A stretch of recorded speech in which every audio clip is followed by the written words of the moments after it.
번에 걸쳐서 말세 현상에 대해서 생각해 보고자 합니다. 오늘은 그 첫 번째 시간입니다.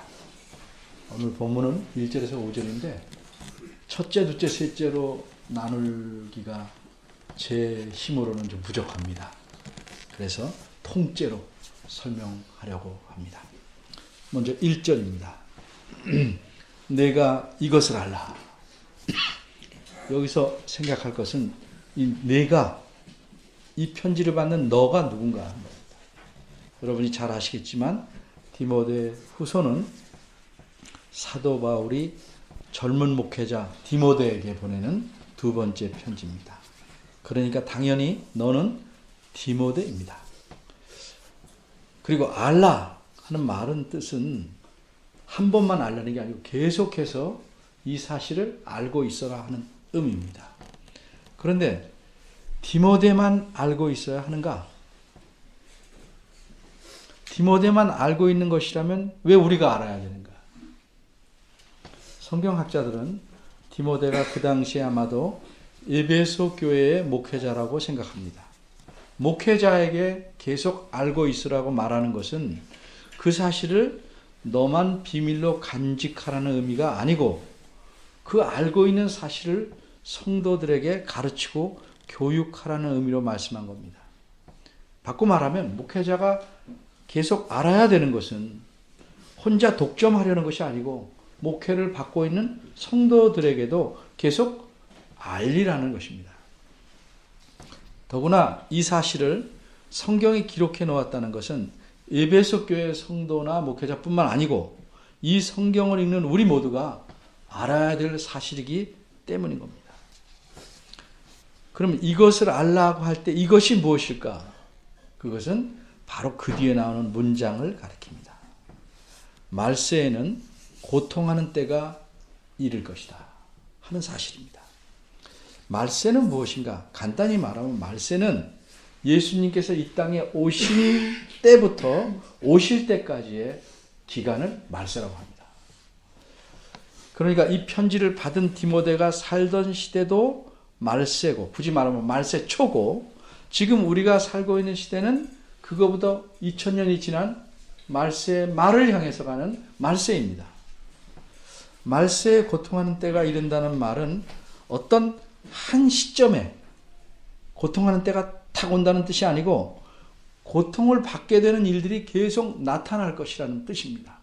그 고통이 더 클 수도 있고 작을 수도 있지만 계속해서, 잠시 멈출 수도 있지만 계속해서 나타날 것이라는 의미입니다. 고통하는 때 무슨 뜻일까? 쉽게 말하면 어렵고 살기가 힘든 그런 시기가 있을 것이라는 뜻입니다. 그럼 말세는 어째서 그 이전 때와는 달리 더 어렵고 힘든 시기, 고통하는 시간들, 고통하는 때가 있게 되는가? 그 이유는 2절에서 5절 상반절까지 계속됩니다. 2절은 왜냐하며로 시작하는 겁니다. 그래서 그 이유를 말씀합니다. 우리말 성경에는 아쉽게 번역에서 놓쳤습니다. 그 이유는 뭘까?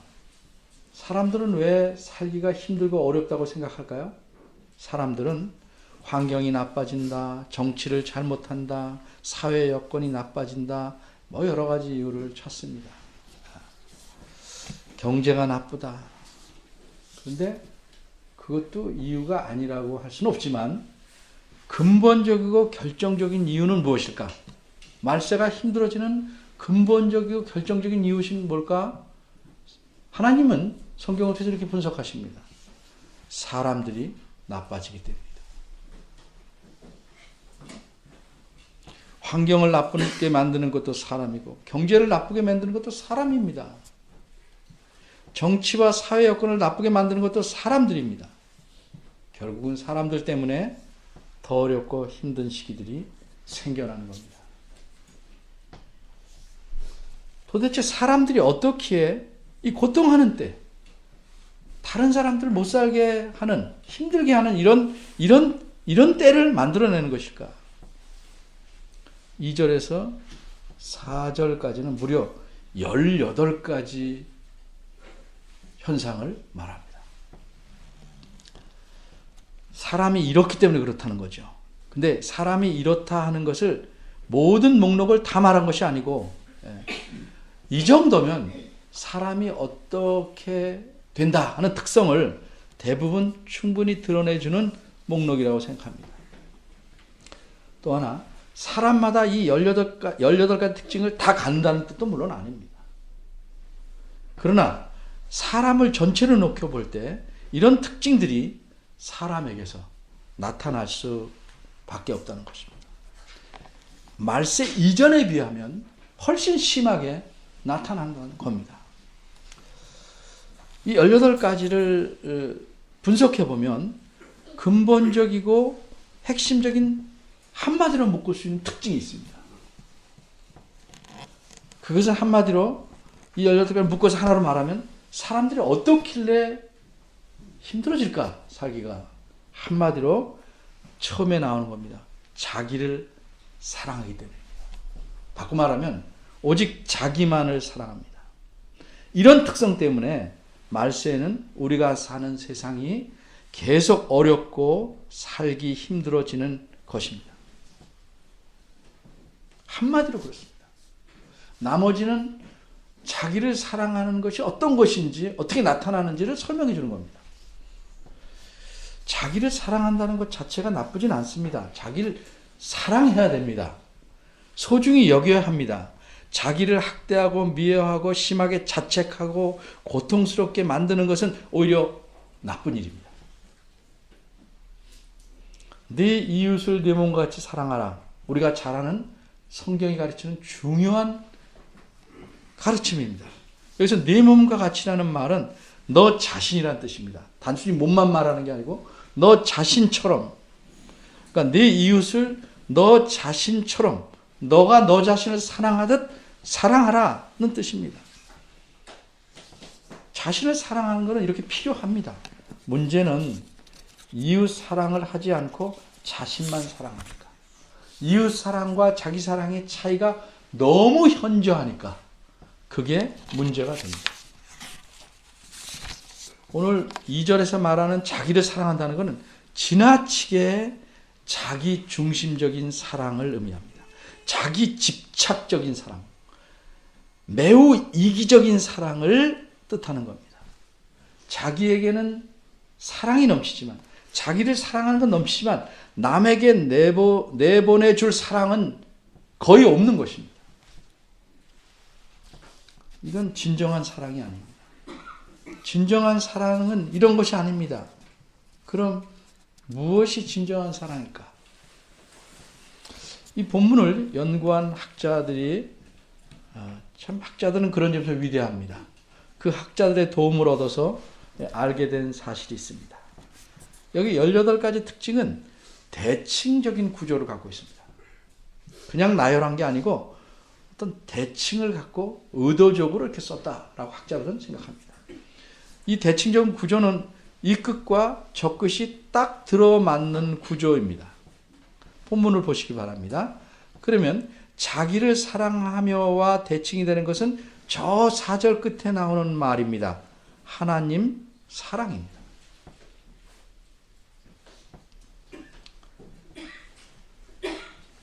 그러니까 자기를 이기적으로 사랑한다는 것은 곧 그 하나님의 사랑, 하나님을 사랑하지 않는 것입니다. 거꾸로 말하면 하나님을 진정으로 사랑해야 자기를 올바로 사랑할 수 있는데 그렇지 않은 것입니다. 하나님께서 나를 사랑하시고 또한 나처럼 다른 사람들도 사랑하시는데 그것을 안다면, 그런 하나님을 사랑한다면 나 자신도 사랑하지만 또 다른 사람을 나처럼 사랑해야 됩니다. 이게 진정한 사랑입니다. 그런데 하나님을 사랑하지 않으니까 사람은 자기 사랑에만 몰입할 수밖에 없는 겁니다.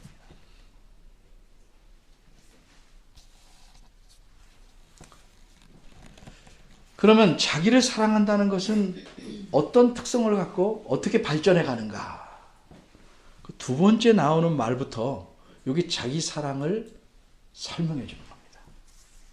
돈을 사랑하게 됩니다.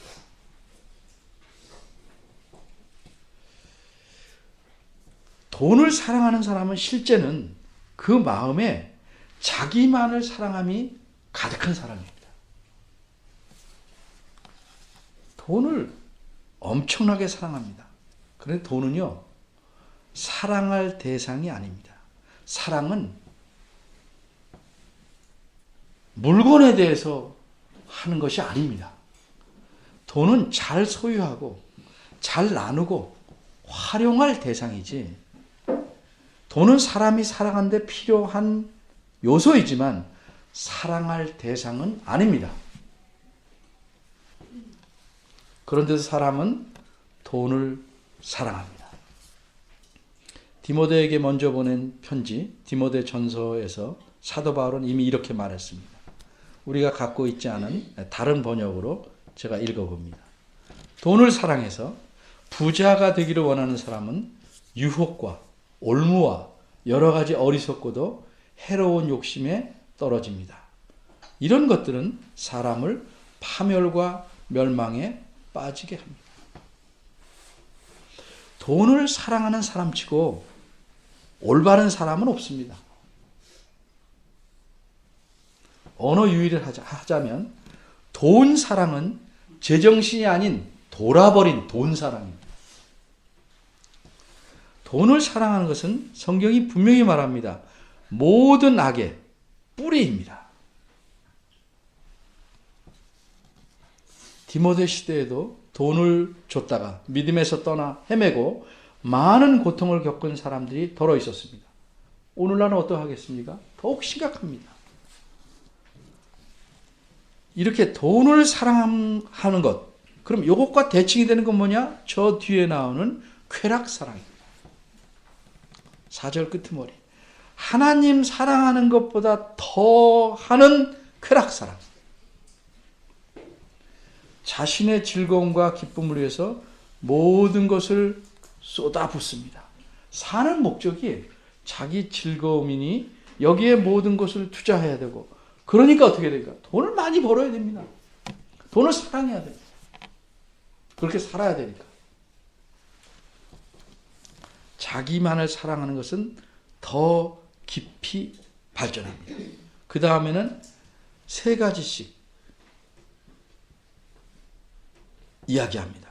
자기만을 사랑하고 있는, 바꿔 말하면 자기만 사랑하고 하나님을 사랑하지 않는 사람이 나타내는 모습 3가지를 위아래로 말하고 있습니다. 첫째로 2절에 있는 대로 자긍하며 교만하며 회방하며, 이 말과 대칭되는 건 4절입니다. 배반하여 팔며 조급하며 자고하며, 이 3개씩이 한 쌍을 이루어서 대칭이 됩니다.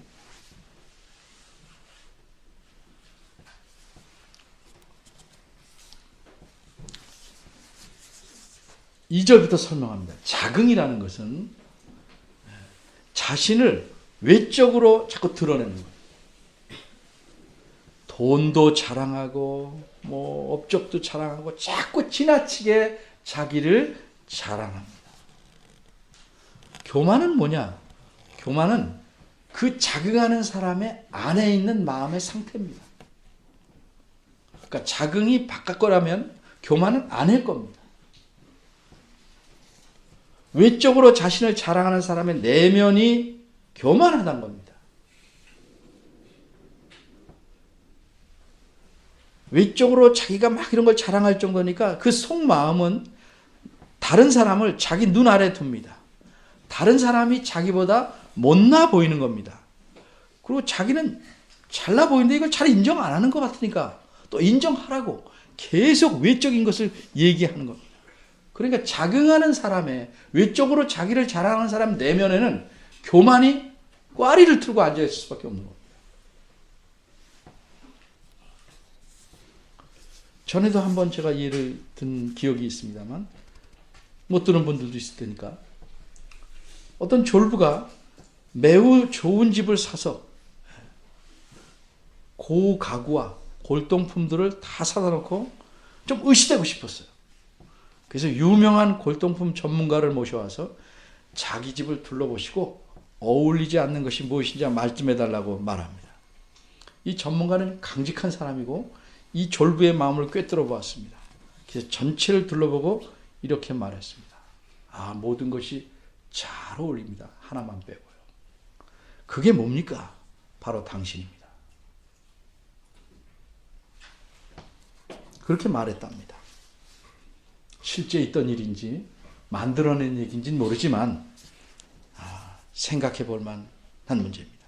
지나치게 외면을 가꾸려는 사람은 스스로 생각을 해봐야 됩니다.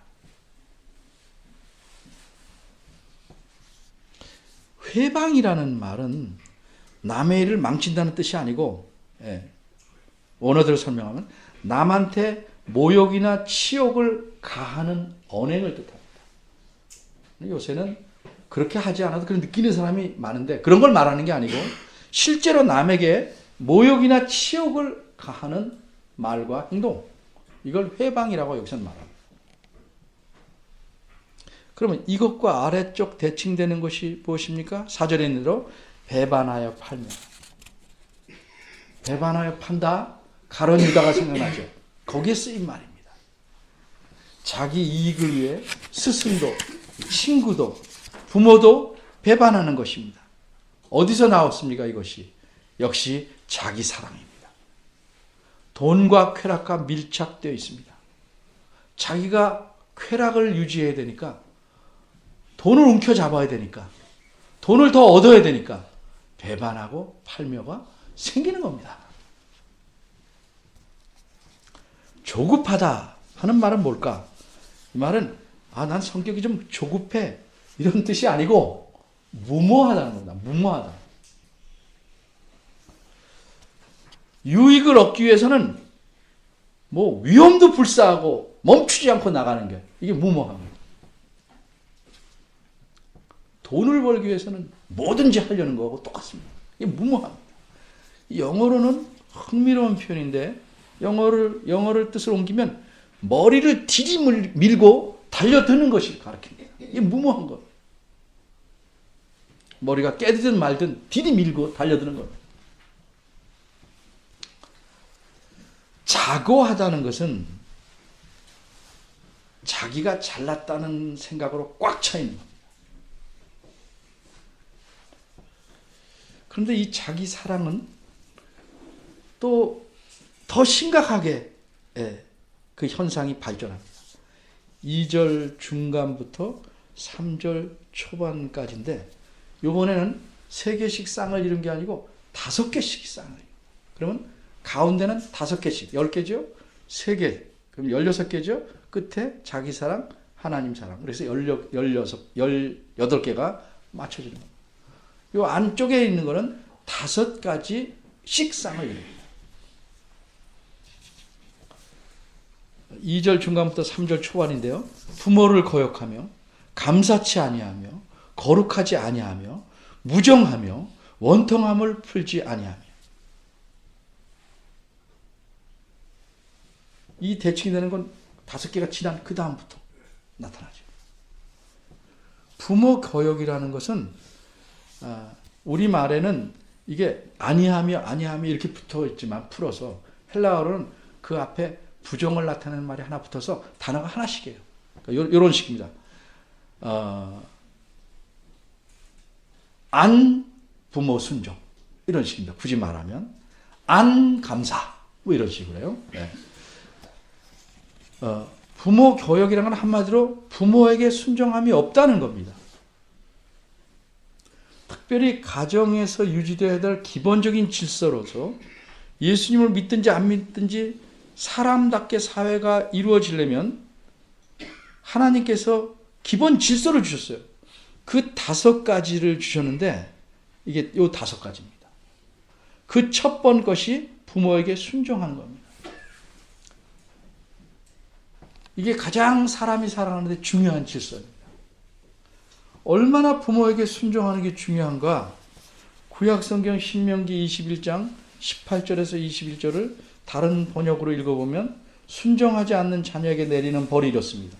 그리고 실제로 그대로 지켰습니다. 제가 한번 읽어보겠습니다. 어떤 사람에게 아버지의 말이나 어머니의 말을 전혀 듣지 않고 반항만 하며 고집이 세서 아무리 타일러도 듣지 않은 아들이 있거든.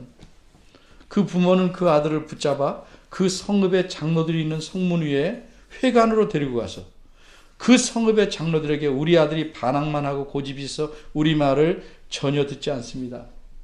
방탕한 데다가 또 술만 마십니다. 라고 호소해라. 그러면 그 성읍의 모든 사람이 그를 돌로 쳐서 죽일 것이다. 이렇게 해서 너희 가운데서 악을 뿌리 뽑아야 된다. 그래야만 온 이스라엘 백성이 그 일을 듣고 두려워할 것이다. 사회가 공의로워지는 건 부모 순종에서 시작하는 겁니다. 가정에서 부모에게 순종하지 않은 사람은 절대로 사회를, 다른 사람을 유익하게 할 수가 없습니다. 그 다음 표현이 뭡니까? 감사치 아니하며. 부모에게 감사치 아니하는데 어찌 남에게 감사함을 진정으로 표현하겠습니까? 입에 바른 말은 매너로 할 수 있습니다. 부모가 하는 일이 다 당연하다. 날 낳았으니까 다 이렇게 해야 된다고 생각하면 감사하지 않습니다. 버릇없는 애들 보세요. 다 부모가 해서 마땅하다. 누가 그렇게 키웁니까? 자녀를? 부모가 키웁니다. 부모가. 하나부터 열까지 다 해주면 무슨 생각을 가져요? 어린애들은? 당연히 해주는 것이라고 생각합니다. 말할 때마다 해주면 어떤 생각을 가져요? 당연히 부모니까 해준다고 생각합니다. 자식에 대한 사랑의 표현을 사랑은 늘 갖고 중요한 거지만 표현은 교육을 위해서 절제할 필요가 반드시 있습니다. 사랑하는 자녀를 스스로 망치는 겁니다, 부모가.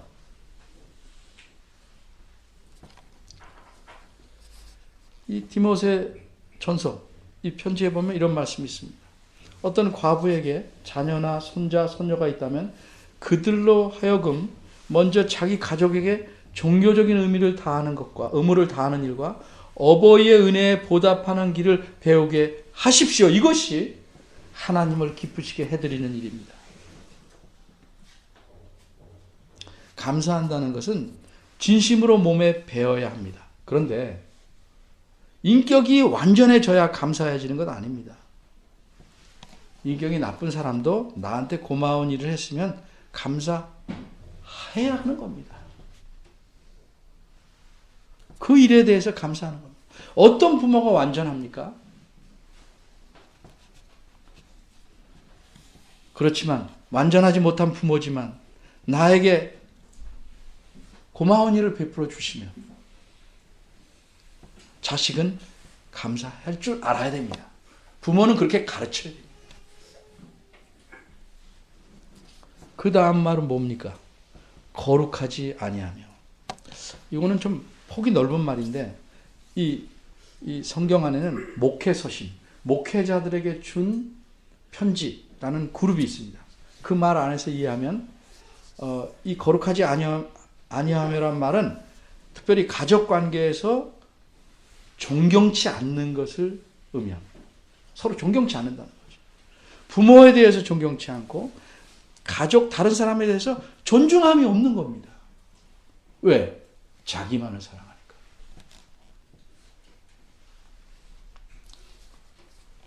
그 다음 말이 뭡니까? 무정하며. 무정하다는 말은 자연적인 애정이 없다는 말입니다. 괜히 지나가는 개한테 돌멩이 던져서 맞추고 깽깽대면 좋아하는 사람들이 간혹 눈에 띕니다. 이런 사람은 그가 자라는 환경이 어떻든지 간에 그 상태로 보면 자연적인 애정이 없는 겁니다. 무정한 사람입니다. 근데 아이도 무정한 아이가 많아요.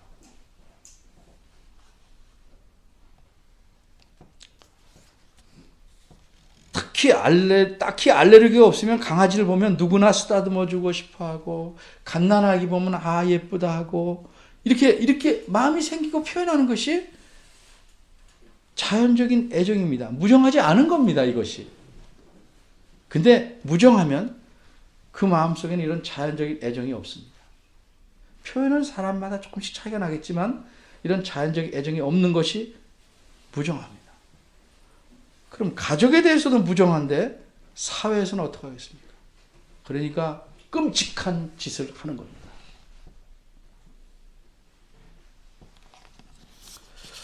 원통함을 풀지 아니하며란 말은 쉽게 말하면 화해하지 않으려 한다는 말입니다. 사람이 살다 보면 잘못도 합니다. 가족끼리 싸우고도 합니다.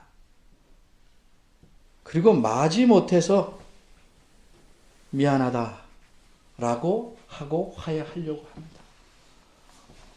대부분의 경우는 100% 이쪽이 다 잘못하고 100% 이쪽은 다 틀리는 경우는 거의 없습니다.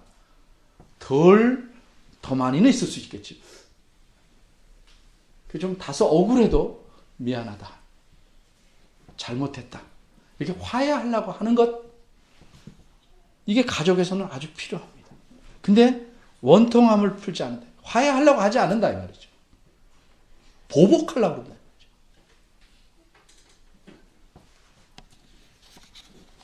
화해라는 것은 잘못의 비중을 심하게 따지지 않고 다시 원래 좋은 상태로 돌아가게 하려는 중요한 장치입니다. 한번 접어주는 겁니다. 이런 것들이 가족 안에서는 꼭 필요합니다. 근데 화해할 여지 자체를 안 갖는 것은 왜 그럴까? 자기만 사랑하기 때문에 그렇습니다. 자기만. 하나님을 사랑하지 않는 자기 사랑에서 화해하지 않으려는 마음이 나오는 겁니다.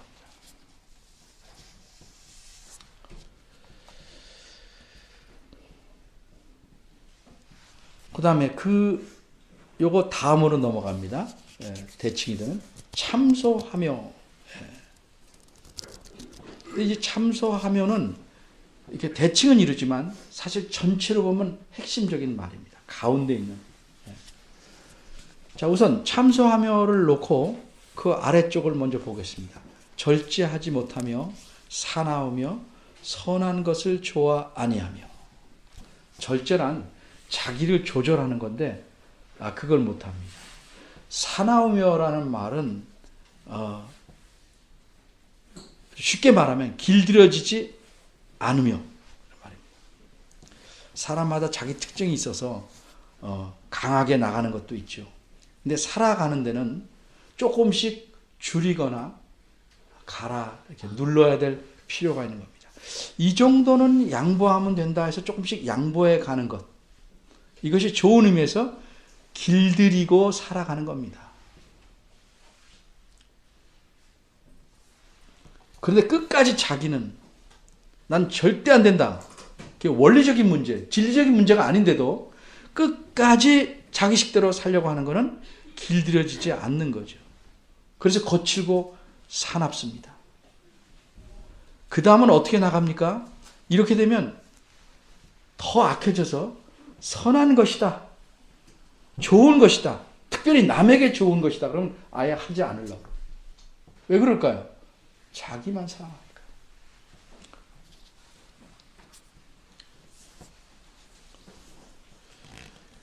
근데 이런 모든 것을 묶어서 지금 설명할 수 있는 핵심적인 말이 참소하면데, 이 말은요, 참소하는 자라는 뜻입니다. 참소하는 자다. 참소하며가 아니고 참소하는 자다.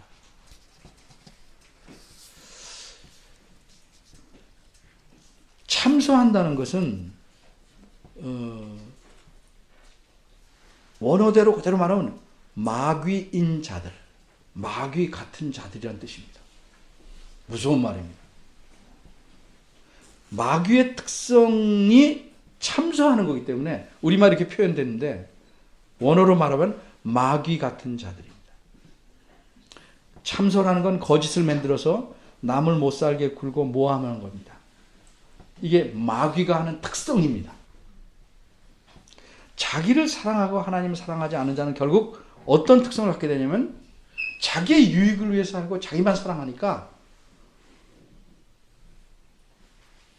마귀 같은 특성을 가질 수밖에 없어요. 거짓을 만들어내서 밀어내고 모함합니다.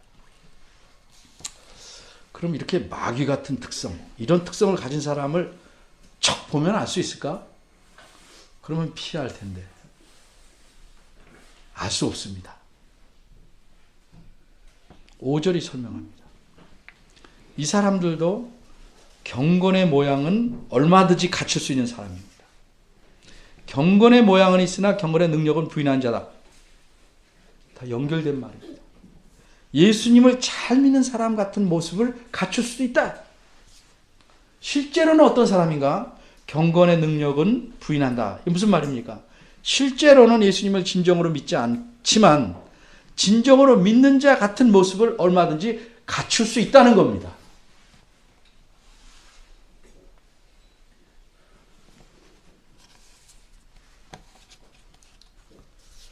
그럼 여기서 고민이 생겨요. 이런 말세에서 우리는 어떻게 살아야 되는가?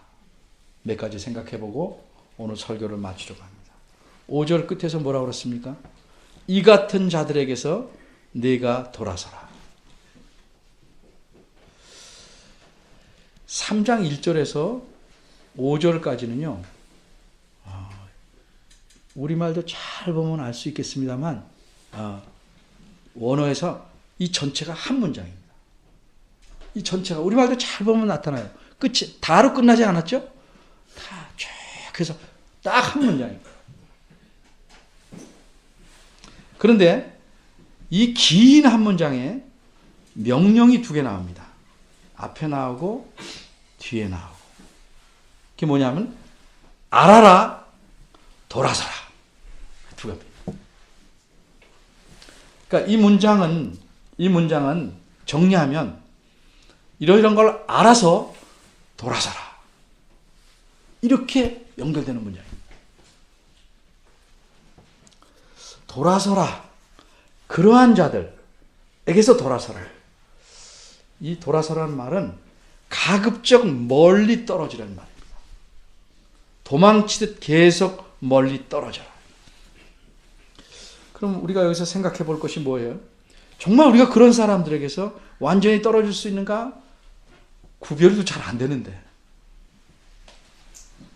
완전히 떠나려면 지구 바깥으로 나가야 됩니다. 그러니까 여기에 돌아서라는 말은 명령어는 한 번만이 아니고 계속 그렇게 멀리 떨어져라. 계속 하라는 겁니다. 계속. 우린 자꾸 생각합니다. 세상이 좀 나아지지 않겠는가? 기술, 환경, 정치 구조 뭐 이런 것들은 나아질 수 있겠죠. 그런데 잊지 마셔야 될 것은 사람은 결코 나아지지 않습니다.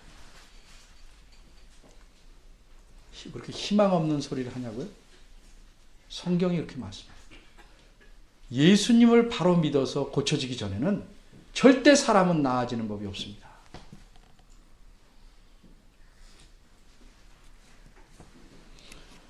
그러면 이 세상에서 어떻게 살아가는가? 13절로 가봅니다. 우리말에는 이게 빠졌지만 그 악한 사람들과 속이는 자들, 앞에 있는 자를 말하는 거예요. 그런 사람들은 더욱 악해지고 속이기도 하고 속기도 한다. 계속 악해져 간다는 거죠. 계속 악해져. 사람은 계속 그렇게 간다. 그럼 이 세상에서 말세 살아야 할 소망이 없는가? 14절은 뭐라고 그럽니까? 그러나 너는 배우고 확신한 일에 거하라. 쉽게 말하면 이게 뭐예요? 쉽게 말하면 성경 말씀 안에 머물러라. 그것만이 살 길이에요.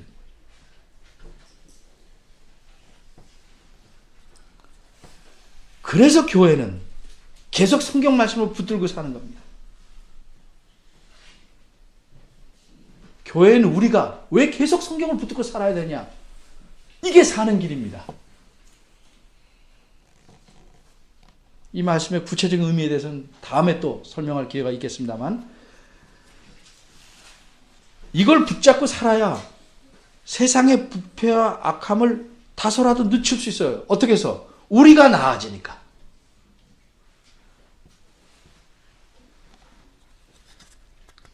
한번 생각해 봅시다.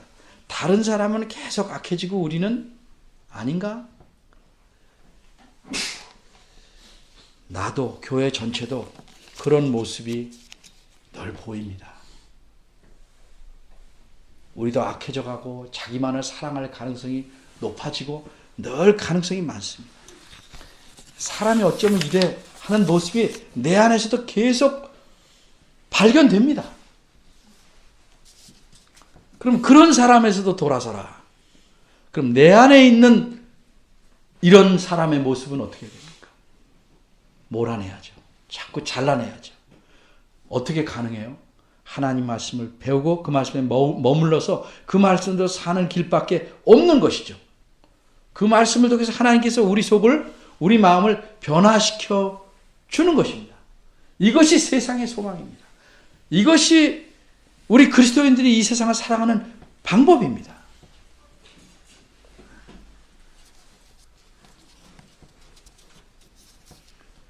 그래서 경건의 모습만 갖춘 그리스도인이 아니고 정말 그리스도를 확실히 믿고 그를 닮아가려 하고 성경을 부지런히 배워서 말씀대로 살려는 그런 그리스도인이 되지 않으면 나도 망하고 세상도 함께 망하게 하는 겁니다. 무엇 때문에? 나만을 사랑하는 것 때문에. 왜 성경에서는 우리 그리스도인을 가르쳐 소금과 빛이라고 합니까? 그런 역할을 하라는 겁니다. 제대로 안 하면 더욱 살기 힘들고 세상은 망합니다. 우선 우리가 그렇게 살지 않으면 우리 덕을 보고 있는 우리 주변에 믿지 않는 사람들, 가까운 친척, 가까운 가족이 먼저 망합니다. 우리가 먼저 보게 되죠.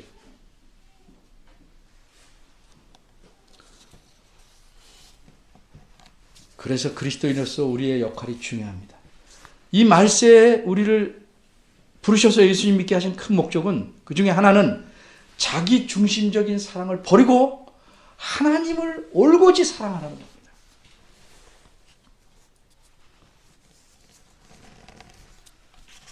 우리 교회 목표가 뭔지 여러분 나중에 읽어보시죠.